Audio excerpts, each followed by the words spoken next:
Ayan guys, nagluto kami ng ng bagumon.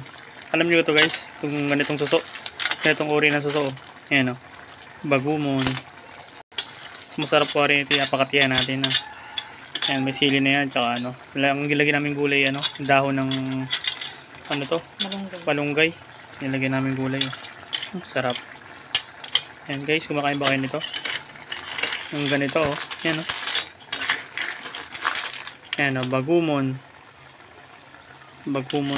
Tawag nito sa amin. Yung ganitong suso. Masarap to Lalo na yung lalaki. Medyo maliit lang kasi itong nabili namin. Napagpilian na ng mga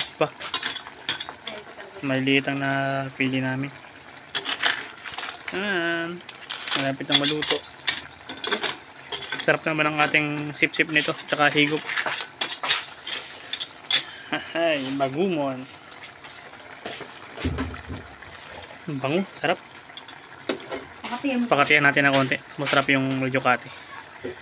Nagmamatika-matika.